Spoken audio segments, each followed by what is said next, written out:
नमस्ते, ज्योति बुटीक में आपका स्वागत है। आज मैं आप सबको लाइनिंग वाली चाकों को किस तरीके से फोल्ड करना है इसके लिए मैं वीडियो लेकर आई हूँ। बहुत से बिगनर्स को ये प्रॉब्लम आती है कि चाक फोल्ड करते वक्त यहाँ पर या तो लाइनिंग में खिंच पड़ती है या फिर झोल आने लगता है। तो इस सब चीज़ों के बारे में आज मैं डिटेल से आपको बताऊँगी। अब देखिए, ये हमारे जिस तरीके से ये कमीज़ हमने फ़ोल्ड किया है, अगर हमें झोल आती है तो फिर इस तरीके से हमारे ये वल पड़ने लगते हैं। इस तरफ भी राइट सीधे तरफ भी हमारे यहाँ पर ना वल पड़ने लगते हैं। तो लाइनिंग की सेटिंग अच्छे से ना हो तो ये प्रॉब्लम हमारी चाक में आती है। तो चलिए मैं आपको वीडियो में डिटेल से बताती हूँ कि हम चाक किस तरीके से फोल्ड करें। तो चलिए वीडियो स्टार्ट करते हैं। ये हमारी कमीज़ है, इसमें मैंने सारी कमीज़ को स्टिच कर लिया है। अब हमने चाक फोल्ड करना है। जब भी हम लाइनिंग अटैच करते हैं तो ये बीच में सेंटर में एक सिलाई हमारी लगानी होती है। तो लाइनिंग अटैच पता होता है कि हमारा सेंटर है। अब सेंटर से हमने इस जगह पर जितना भी हमने अपना रखना है हिप, उस अकॉर्डिंग हमने यहाँ पर एक निशान लगाना है। तो ये मेरा है 12.5 इंच, 25 इंच है इसका पूरा हिप। तो ये देखिए, तो मैं 12.5 पर यहाँ पर निशान लगाऊंगी। बिल्कुल ये वाला सिलाई जो हमारी हिप की सिलाई है ना, इसके बिल्कुल सीधे में हमने निशान लगाना है। और हमने एक बात और, ये जो हमारी होती है ना लाइनिंग अटैच करते हैं, तो इसमें हमने थोड़ी सी लूजिंग रखनी होती है।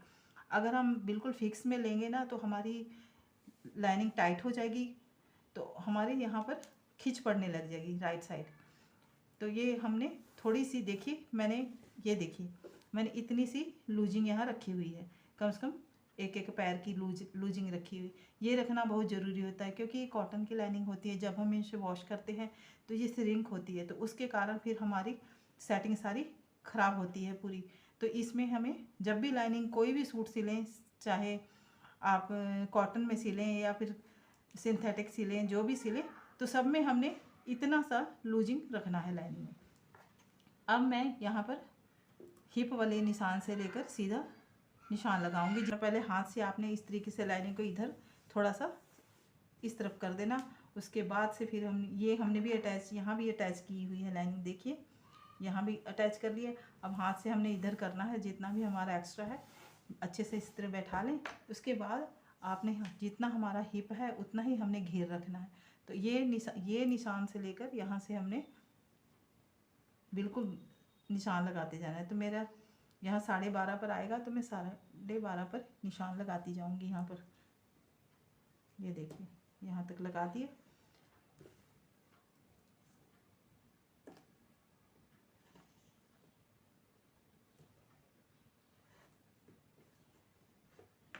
बस ये यहाँ पर हमारा लाइनिंग यहाँ पर तक है, यहाँ तक हमने निशान लगा लिया।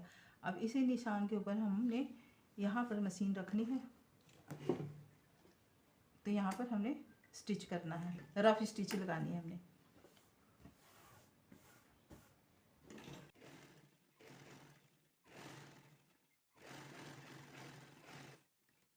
बस यहीं तक हमने मशीन को रोक लिया है। इसी तरीके से आपने दूसरी तरफ भी कर लेना है। इस तरफ भी, दूसरी तरफ भी मैंने इसी तरीके से निशान लगा लिया है दोनों तरफ। ये चाक का दूसरा तरफ है, यहाँ भी मैंने निशान लगा लिया। तो इसके ऊपर इस तरफ भी लगाऊंगी। तो इस तरफ भी आपने ऊपर से ही लेकर नीचे को आना है, नीचे से ऊपर की तरफ नहीं जाना, ऊपर से नीचे की तरफ आना है। तो यहाँ पर हमने मशीन को रखा। तो इस तरफ भी हमने इस तरीके से एक्स्ट्रा लाइनिंग इधर ले लेनी है सारी, और इसके ऊपर एक्स्ट्रा लाइनिंग इधर लेने के बाद इसके ऊपर सिलाई लगानी।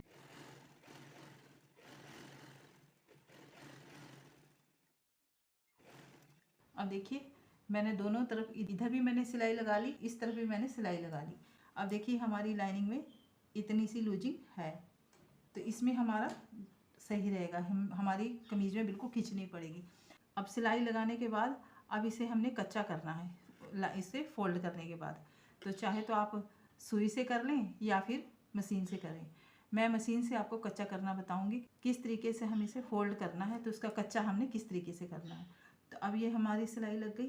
अब हमने चाक को इस तरीके से उठाना है, और ये सिलाई तो हमें पता ही है, यहाँ तक हमारा फोल्ड होगा। उसके बाद नीचे भी हमने यहाँ निशान लगाया है, यहाँ तक, यहाँ पर हमारा चाक फोल्ड होगा। तो इस तरीके से हमने पहले इसे अच्छे से बैठा लेना है। ऐसे बैठा लिया। और ये जो हमारी सिलाई है इसके ऊपर ऊपर भी हमने इस तरीके से बैठा लिया। दोनों तरफ से हम इसी तरीके से कर लेंगे इसे। अब हमने इसके ऊपर मशीन चलानी है, तो इसे मैंने चाक को कच्चा करना है। तो ये कपड़ा लिया मैंने, इतना फोल्ड किया और एक बार और से फोल्ड किया। तो अब इसे यहाँ मशीन से मैं कच्चा करूँगी।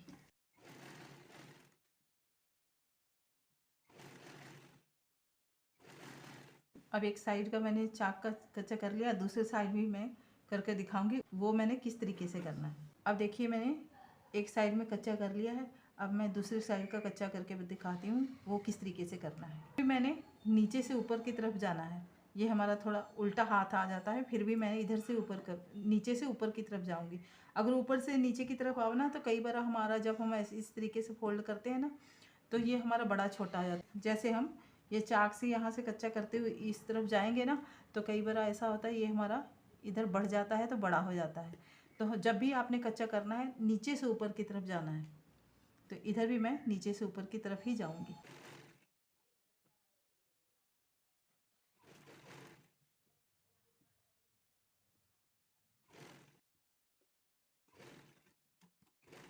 अब देखिए इधर भी मैंने यहाँ तक सिलाई लगाई है, क्योंकि लाइनिंग लगी है ना, तो थोड़ा सा यहाँ पर ये झोल सा पड़ने लग जाता है, तो सुई से ज़्यादा इजी होता है। लेकिन फिर भी हम इसी तरीके से कर सकते हैं। ये जो हमारे ये वल से दिख रहे हैं ना हल्के हल्के, ये रीजन जो हमने पहले कच्चा ये सिलाई लगाई थी ना बीच में सेंटर में, इसके कारण दिख रहे हैं। तो ये हम सिलाई ये खोल देंगे तो हमारा ये वल बिल्कुल सही हो जाएगा। अभी मैं आपको खोल के दिखाती हूँ। वो जो मैंने रफ़ स्टिच लगाई थी इसके अंदर लाइनिंग में, वो मैंने खोल दिए। तो अब देखिए बिल्कुल झोल नहीं यहाँ पड़ रहे हैं और बिल्कुल अच्छे से हमारा कच्चा हो गया है। तो आप इसे एक तरह से कच्चा करने के बाद आप इसे तरपाई कर लें, उसके बाद में आप इसे प्रेस कर लें, तो हमारी अच्छे से सारी सेटिंग हो जाएगी। इस तरीके से आप तरपाई कर लें। इस तरह से चाक फोल्ड करेंगे तो आपको तरपाई करने में किसी तरीके से प्रॉब्लम नहीं आएगी, और ना ही आपकी कमीज में झोल आएगा, ना ही वल पड़ेंगे। मैं फ्रंट साइड भी दिखा रही हूँ, बिल्कुल झोल नहीं पड़ेंगे। और ये हमने जो लाइनिंग थोड़ी लूजिंग रखी है उसके रीजन से ऐसा होगा, हमारे बिल्कुल भी बैक ये फ्रंट में जो हमारा झोल पड़ता है देखिए बिल्कुल फिनिशिंग से हमारा कमीज़ रेडी हो जाएगा। तो इस तरीके से आप अपनी लाइनिंग वाली कमीज़ का चाक फोल्ड करें। आज की हमारी ये वीडियो कंप्लीट हुई। अगर आपको मेरी ये वीडियो अच्छी लगी तो आप लाइक करें, कमेंट करें, शेयर करें और मेरे चैनल को सब्सक्राइब करें। मेरी वीडियो देखने के लिए धन्यवाद।